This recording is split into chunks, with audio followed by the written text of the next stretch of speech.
मध्य प्रदेश में पंचायत चुनाव की सुगबुगाहट शुरू हो चुकी है और इससे पहले प्रदेश की शिवराज सरकार ने कमलनाथ सरकार का एक और बड़ा फैसला पलट दिया है।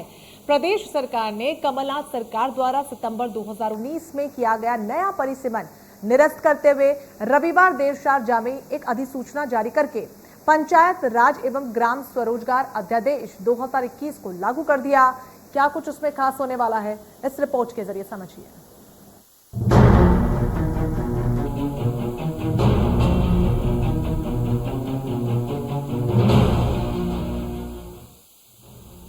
शिवराज सरकार ने कमलनाथ सरकार का एक और फैसला पलट दिया है। पंचायत चुनाव की तैयारियों के बीच सरकार ने ऐसी पंचायतों के परिसीमन को निरस्त कर दिया जहां बीते एक साल से चुनाव नहीं हुए हैं। ऐसे सभी जिला, जनपद या ग्राम पंचायतों में पुरानी व्यवस्था ही लागू रहेगी। जो पद जिस वर्ग के लिए आरक्षित है वही रहेगा।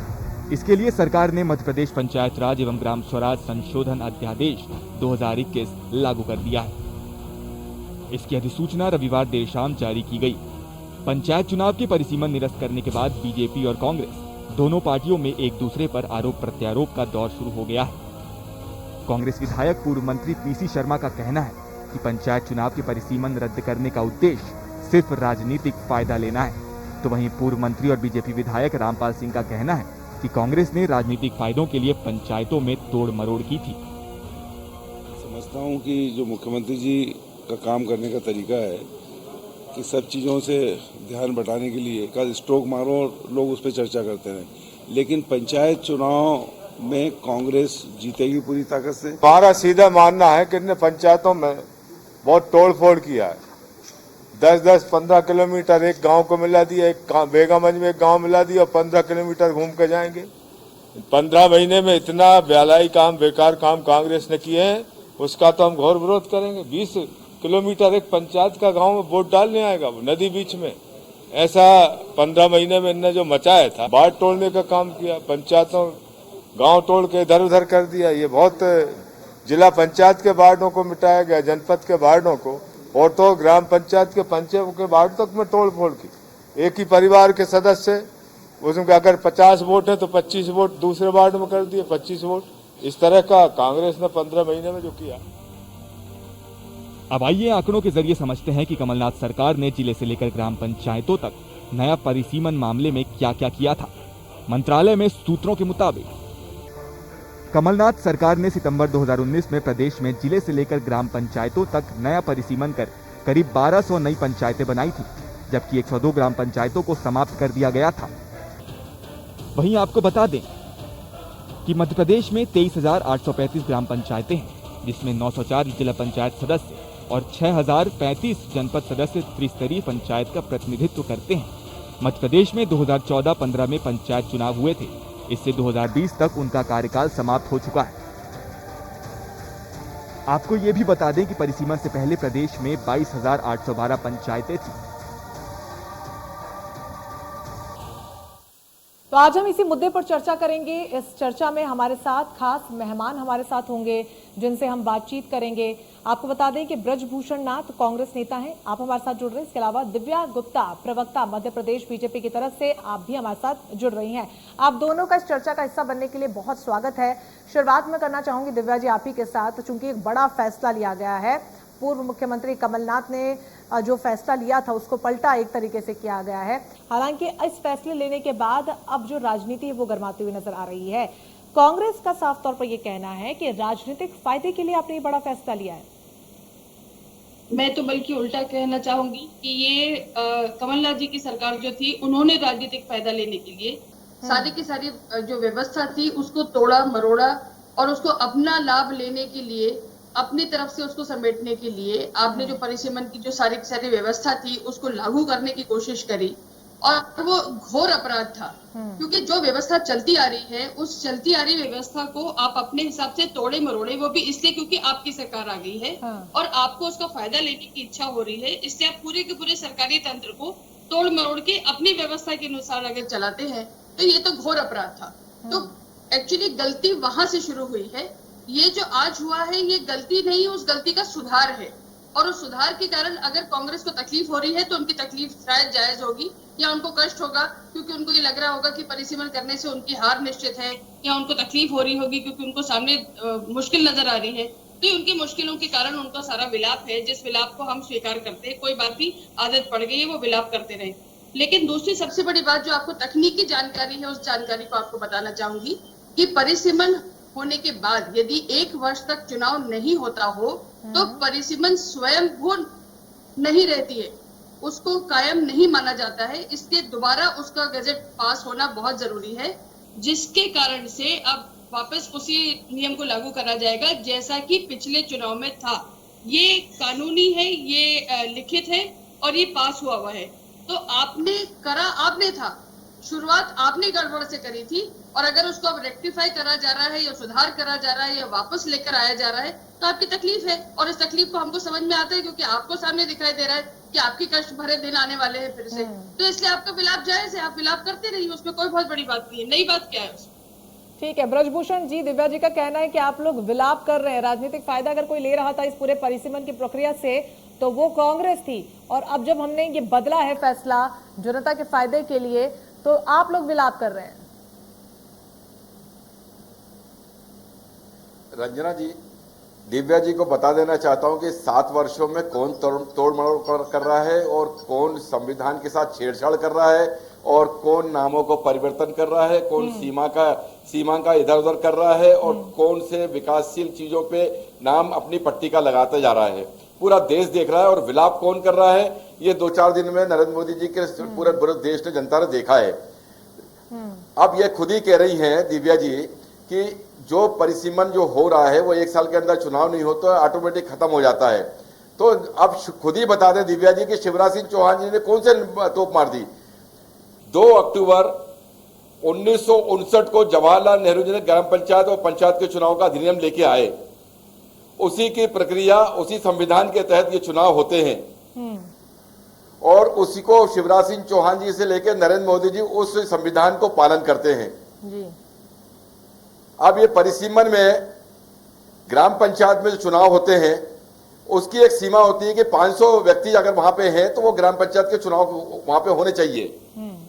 अगर वो ग्रामीण तबका वहां पे कम होता है तो संख्या निश्चित तौर पे 500 की संख्या पूरी करने के लिए दूसरे परिवेश के लोगों को जोड़ा जाता है।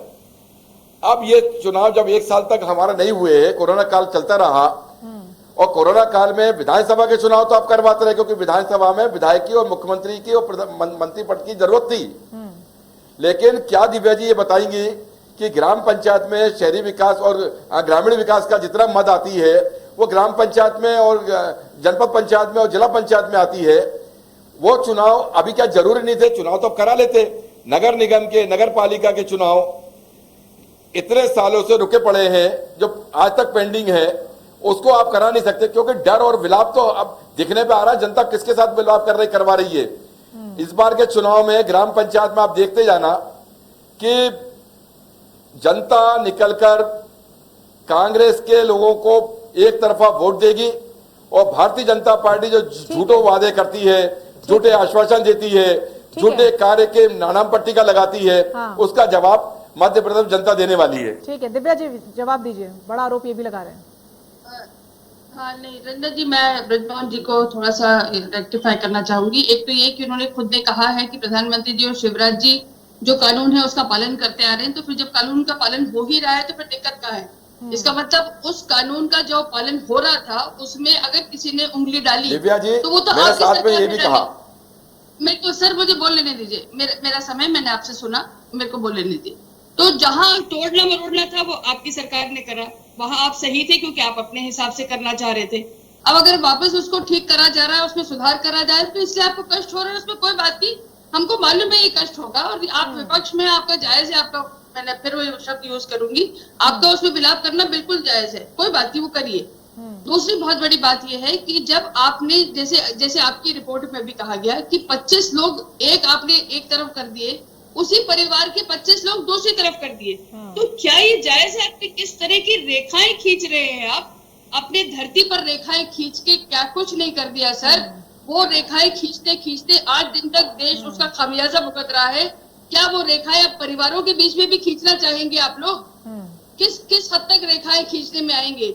तो परिसीमन लेकिन जब करा दिव्या जी, जाए सवाल तो ये कम भी से है कम कि इस जब बात पर परिसीमन काम किया करना गया, जिसके तहत हमारे दर्शकों को बता दें कि सीमाओं को तय किया जाता है, और जब इन सीमाओं को तय किया गया और जैसे कि जिक्र आप कर रही है कि परिवारों तक का बंटवारा हो गया, उस वक्त आपत्ति की आवाज क्यों नहीं उठी?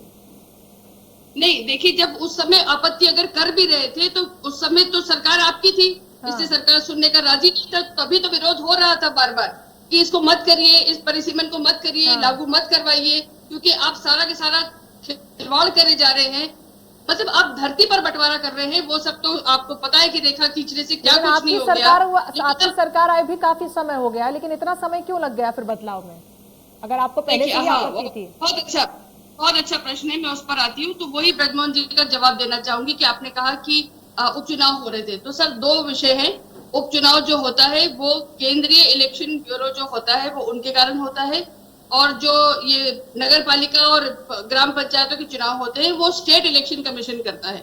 तो वो दो अलग अलग संस्थाएं हैं, वो दो अलग अलग संस्थाएं अपना काम अलग अलग ढंग से करती हैं, इसलिए आप दोनों को मिक्स नहीं कर सकते। उनकी कार्य प्रणाली अलग है, कार्य क्षेत्र अलग है। ये भी एक विषय हुआ। तीसरा विषय ये हो गया है कि आप ये जो सबको मिक्स करने का काम कर रहे हैं कि उपचुनाव हो गए, उपचुनाव में अब कांग्रेस का वोट जाएगा, जनता त्रस्त है। तो सर अभी उपचुनाव के रिजल्ट ही आए हैं, आपने रिजल्ट देख लिया है, उसको आपने क्या भुगता वो आपने समझ लिया है। उसके बावजूद अगर आप यही बोलते रहेंगे और आप इस दिवा स्वप्न में जिएंगे, ख्याल दिल बहलाने को गालिब ख्याल बहुत अच्छा है कि कांग्रेस के साथ खड़ी है जनता, तो साहब इस दिवा स्वप्न में आप रहते रहिए, आपका उसको में कोई भला नहीं होने वाला उस चीज में। आपने उपचुनाव के रिजल्ट देखिए।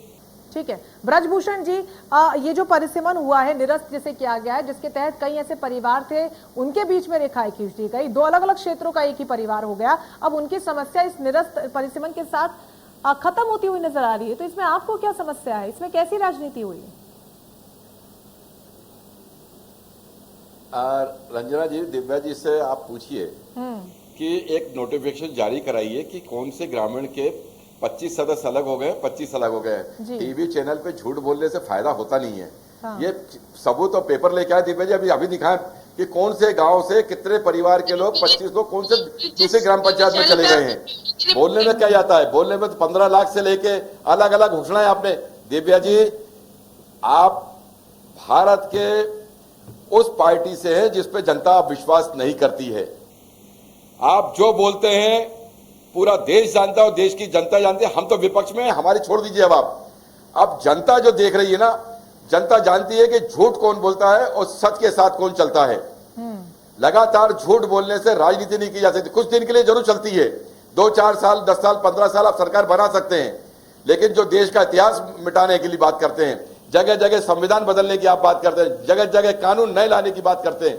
मैं वही तो कह रहा हूं कि जगह जगह नाम बदलने से, जगह जगह कार्य बदलने से बार बार लेट। अब ये दिव्या जी कह रही थी कि चुनाव आयोग और निर्वाचन आयोग अलग अलग है, मध्य प्रदेश का और राज्य का। इनसे पूछिए कि भारत सरकार का चुनाव आयोग और मध्य प्रदेश के निर्वाचन आयोग में क्या अंतर है। ये भारत सरकार के अधीन आता है। ठीक है दिव्या, और ये जो चुनाव प्रक्रिया होती है, यहाँ से नोटिफिकेशन जाता है और उसके बाद बताया जाता है। ओके, ठीक है दिव्या जी, जवाब दीजिए। ब्रजमोहन जी, दो अलग अलग संस्थाएं हैं। एक केंद्रीय जो इलेक्शन कमीशन होता है वो उपचुनाव करवाने के लिए और मुख्य चुनाव करवाने के लिए रिस्पॉन्सिबल होता है, लेकिन जो नगर पालिका और उनका होता है वो स्टेट इलेक्शन कमीशन कराता है। दो अलग अलग संस्थाएं हैं। उन संस्थाओं का अपना अपना कार्यक्षेत्र है, अपनी अपनी कार्य प्रणाली है और उसके हिसाब से वो चलते हैं।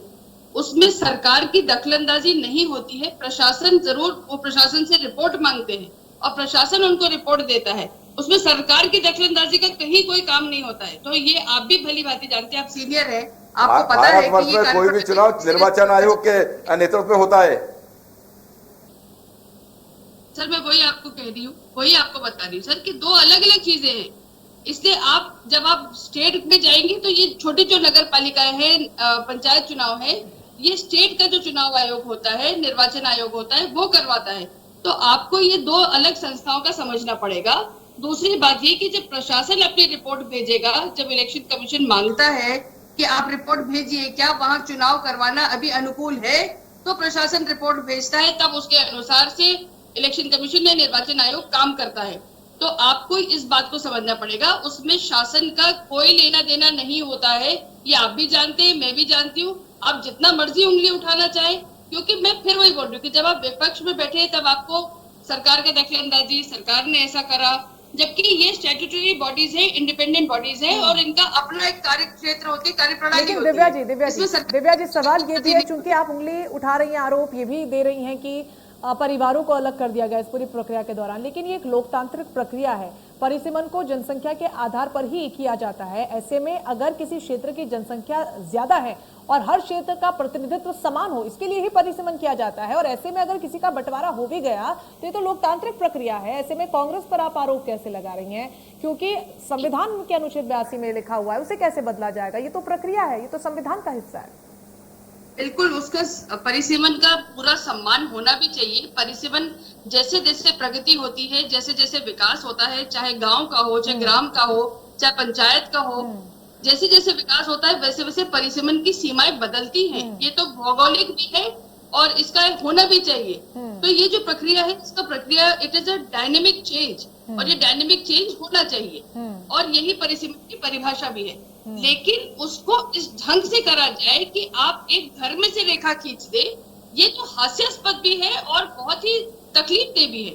तो कभी कभी आपको थोड़ी सी रेखा खींचते समय अगर एक रेखा घुमा दी जाती है कि हाँ ये घर वाले सब इस स्पॉट पे आएंगे, दूसरे वाला घर वाला जो है वो उस तरफ जाएगा, तो गली के इस तरफ, वो गली के उस तरफ, इतनी अगर रेखा को हम टेढ़ा मेढ़ा खींच भी देते हैं तो कम से कम बात समझ में आती है। लेकिन फिर दिव्या जी, समान प्रतिनिधित्व को हर क्षेत्र से हम कैसे सुनिश्चित कर पाएंगे कि हर क्षेत्र का जो प्रतिनिधित्व है वो समान हो, लोकतांत्रिक तरीके से उसे कैसे सुनिश्चित कर पाएंगे फिर हम?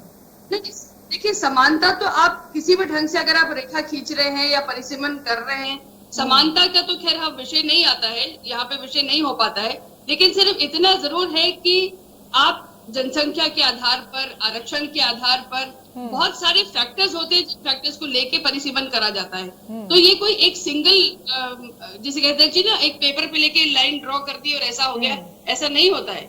और ये बहुत लंबी प्रक्रिया होती है जिसमें सरकारी तंत्र बहुत सारा लगता है, प्रशासन का बहुत अमला लगता है, और ये आसान नहीं होता है।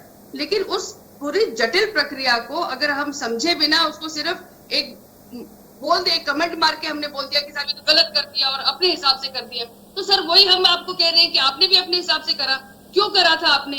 क्यों जो तो ब्रजभूषण जी लबोलबाब दिव्या जी, मेरा एक छोटा सा सवाल है जी, लबोलबाब ये है कि लोकतांत्रिक प्रक्रिया को पूरी जिम्मेदारी से आपने संपन्न नहीं करवा।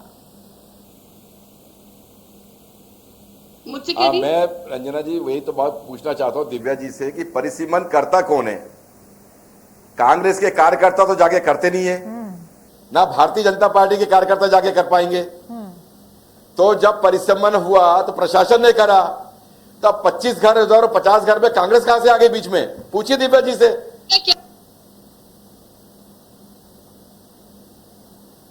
सर मेरा आपसे निवेदन ये है कि जब 2014-15 का चुनाव था, जब उस समय जो परिसीमन करा हुआ था, उसके बाद 2020 का चुनाव होना था, आवश्यकता क्या थी लगातार आपको परिसीमन तुरंत बदलने की? आपने तो सारी की सारी प्रक्रिया बदलने की कोशिश। दिव्या जी, सवाल छोटा सा है कि परिसीमन करता कौन है? आपने तो ये प्रक्रिया पूरी की पूरी बदलने की कोशिश करी, तो कम से कम आपने जो सारा का सारा तंत्र अपने हिसाब से चलाने की कोशिश करी थी, तो किसने उठाया था ये बीड़ा? सीधे तौर पर दिव्या जी आरोप आप पर लगा रही हैं कि प्रशासन को, सरकारी तंत्र को, जिसके हाथ में ये ताकत है परिसीमन की प्रक्रिया को संपन्न करने की, गलत तरीके से आपने इस्तेमाल किया और इनडायरेक्टली वो किया जो आप करना चाहते थे। एग्जैक्टली।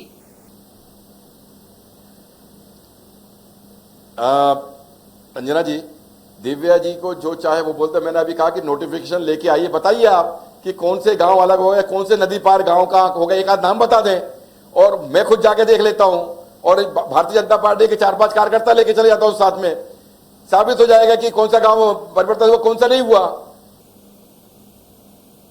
ऐसा हवा में बात नहीं की जा सकती। दिव्या जी जल्दी से जवाब। वहां पे ग्राम सचिव रहते हैं, वहां पे जनपद सेक्रेटरी रहते हैं जी, वहां पे कलेक्टर रहता है, सीओ जिला पंचायत रहता है, जो परिसीमन कराता है, और अपने गांव को जो नोटिफिकेशन, जो सरकार की गाइडलाइन है उसके अनुसार वो सीमांकन करता है, परिसीमन करता है।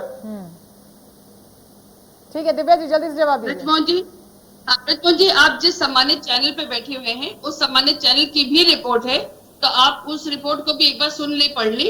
बाकी आपको जो जितने प्रमाण चाहिए होंगे वो प्रमाण आपको भिजवा दूंगी, ये तय बात रहा। लेकिन तकलीफ आपको थी, शुरुआत आपने करी थी, सुधार हमने करा है, इसलिए अब आपको तकलीफ हो रही है कि हमने जो गड़बड़ शुरू कर दी थी अपने हिसाब से, वो गड़बड़ क्यों नहीं वापस लेकर चले गए। तो आपका, मैं फिर आपसे कहूंगी कि जो बात आपने गलत शुरू करी थी, उस गलती का सुधार हो रहा है, बस सिर्फ इतना ही। ब्रजभूषण जी, जो गलती आपने की थी उसका सुधार भारतीय जनता पार्टी कर रही है। क्या इस सुधार को सकारात्मक तौर पर होते हुए आप आने समय में देख रहे हैं? क्या सपोर्ट इसको कांग्रेस का, विपक्ष को मिलेगा? रंजना जी, इस देश में जो हुआ है, केवल नाम बदलने के अलावा 7 साल में भारतीय जनता पार्टी ने मध्य प्रदेश में और देश में करा क्या है? एक नया विकास बता दीजिए। मध्य प्रदेश में कोई विकास के कार्य में नई एक नींव रखी हो, नई एजुकेशन की, नई कृषि की, नई जनपद पंचायत की, नए जिला पंचायत की, नए अस्पताल की, क्या कर दिया इनने? केवल झूठे वादे और झूठे लुभावने वादे से मध्य प्रदेश का विकास नहीं होने वाला। मध्य प्रदेश का विकास होगा यहाँ के समान भाव को सबको साथ में लेके चल के। ठीक है, दिव्या जी जवाब दीजिए।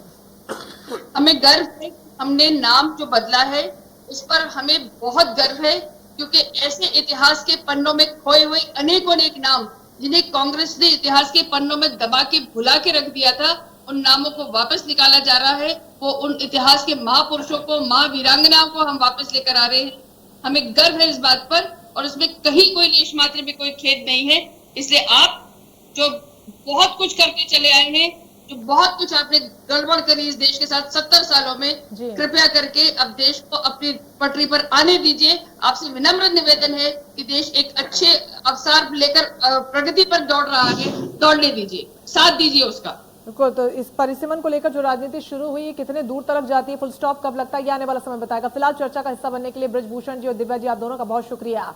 तो परिसीमन को लेकर राजनीति अब मध्य प्रदेश में गरमाती हुई नजर आ रही है, जहां पर बीजेपी का कहना है कि जो गलती कांग्रेस से हुई थी उसको हम सुधारने की कोशिश कर रहे हैं। तो कांग्रेस कह रही है कि ये पूरा राजनीति का खेल है, हालांकि कौन सही है कौन गलत है ये आने वाला वक्त इसको तय करेगा। फिलहाल चर्चा में बस इतना ही, मुझे इजाजत दीजिए, नमस्कार।